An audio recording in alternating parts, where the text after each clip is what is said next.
Bonjour mes amis vierges, nous sommes dans le tirage amour du mois d'octobre.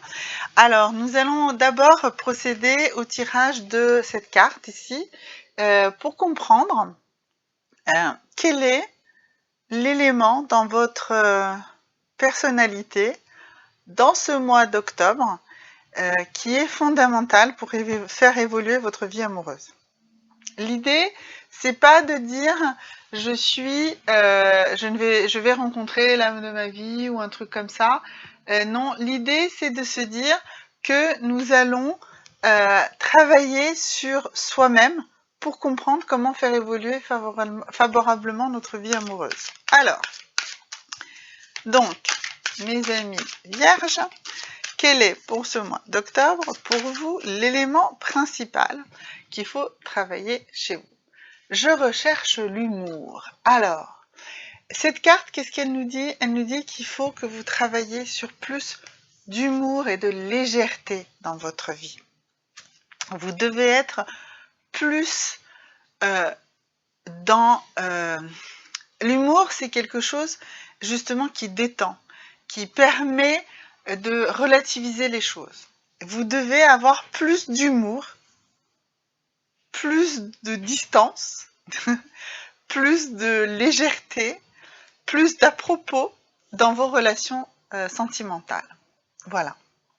Il faut rechercher de l'humour. Parce que si vous êtes trop dans la gravité, si vous êtes trop dans le besoin de passion, ben vous allez étouffer. Vous allez vous étouffer vous et vous allez étouffer l'autre. Vous allez étouffer cette relation. Il faut que vous soyez plus dans l'humour, d'accord ?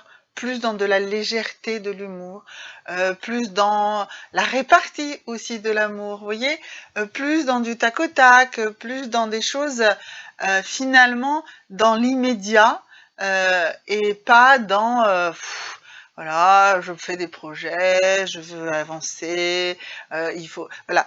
Souvent, on se dit, dans la vie amoureuse, il faut tout de suite construire. Bah là, on vous dit non, commencez par de la légèreté, commencez par de l'humour, de la souplesse, dans le rire, et pas tout de suite dans l'engagement, la gravité, l'attachement. Voilà.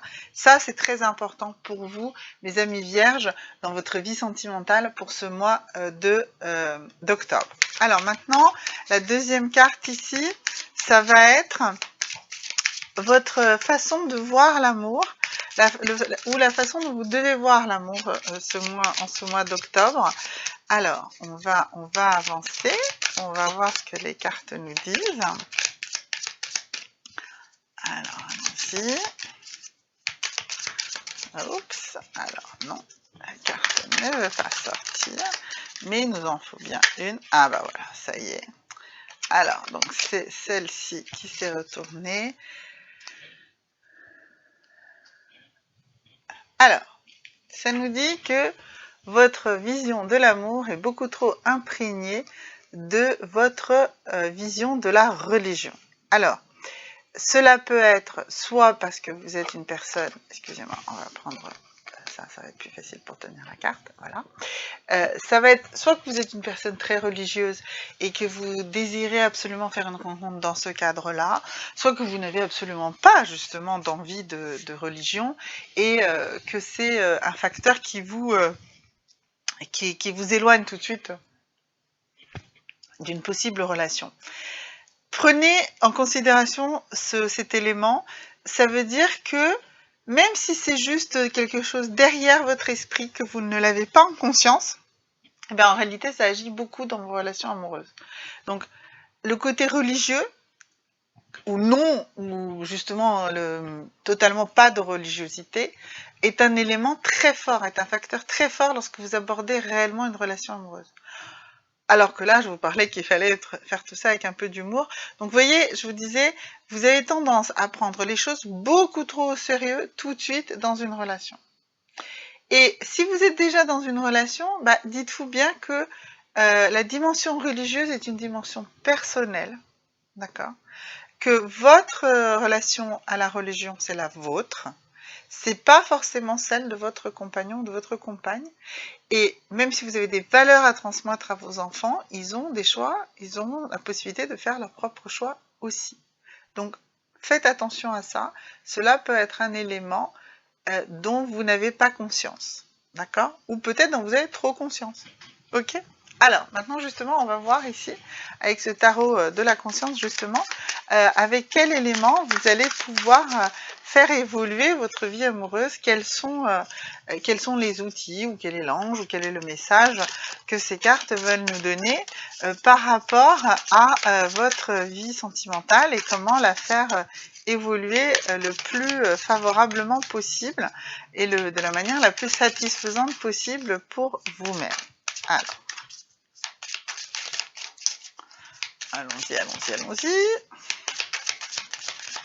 Et bien, une carte va bien sauter. Voilà, celle-ci a décidé de sortir.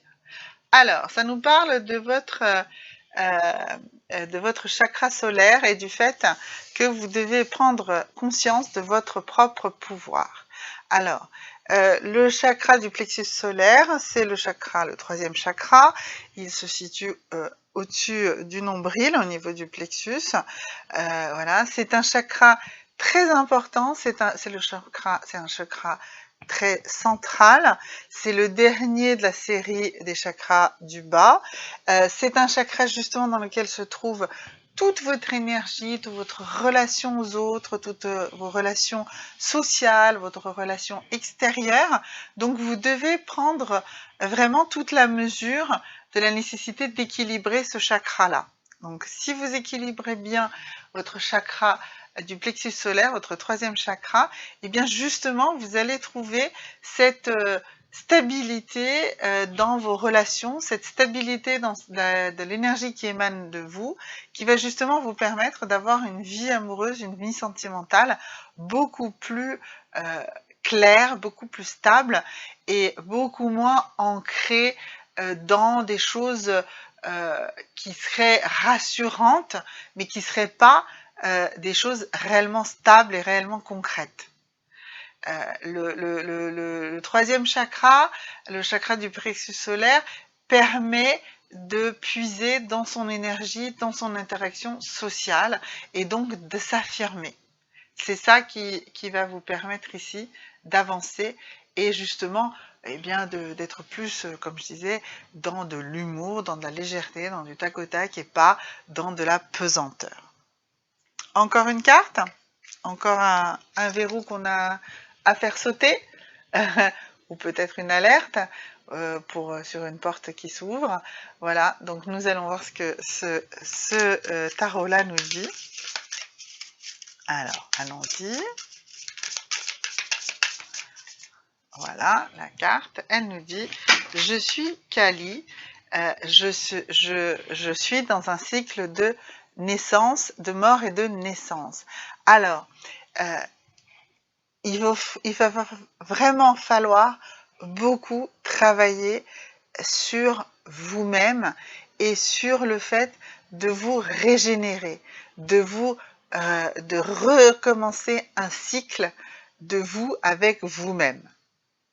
C'est ça le message de cette déesse Kali, qui est souvent une déesse qui fait peur, mais qui est en fait la déesse qui va permettre la fin d'un cycle et la réouverture d'un nouveau cycle.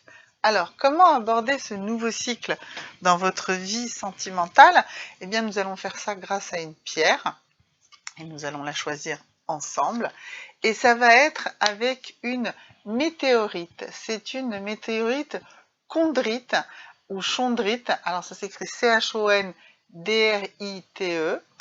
voilà, c'est une pierre qui nous vient du Maroc, qui va aller en fait travailler en action sur votre système nerveux, sur votre cerveau. Elle est utile lorsque vous avez des blocages du dos, des sensations d'articulation rouillées, pour retrouver aussi un centre de stabilité dans les situations d'instabilité et de stress intense. Elle va stimuler votre inventivité, votre originalité, humour. Elle va laisser glisser le stress et elle va vous permettre de trouver un comportement plus naturel, plus instinctif. Elle est utilisée avec prudence car elle peut aussi parfois induire des comportements déroutants. Donc une chondrite, une météorite chondrite, c'est une pierre qui est très magnétique. Voilà. Donc c'est une pierre, comme je vous disais, qui va vous aider en fait à trouver un centre de stabilité dans des situations instables et qui va vous permettre vraiment de stimuler votre inventivité et votre originalité. Et on a vu que ce sur quoi vous deviez travailler sur ce mois d'octobre, mes amis vierges, eh bien c'était sur l'humour. Voilà. Et aussi sur votre ici le chakra, ce troisième chakra. Pour cela, vous pouvez aller chercher dans des pierres jaunes, par exemple dans un héliodore ou dans une citrine. Ça pourrait être très très bien pour vous. Voilà, une citrine, un héliodore. J'irai pas vers une ambre, vraiment je resterai sur, idéalement sur un héliodore. Héliodore, ça s'écrit H-E-L-I-O-D-O-R-E. Voilà, ça vous aidera vraiment, mes amis vierges, en ce mois d'octobre pour travailler sur votre vie sentimentale, sur votre relation amoureuse, avec beaucoup de force que vous allez tirer justement de votre troisième chakra, du chakra du plexus solaire. Merci beaucoup, n'oubliez pas de liker, de vous abonner si ce n'est pas déjà fait et de mettre des commentaires. Je réponds à tout le monde, j'aime beaucoup l'interactivité que nous proposent les commentaires. À très bientôt, au revoir.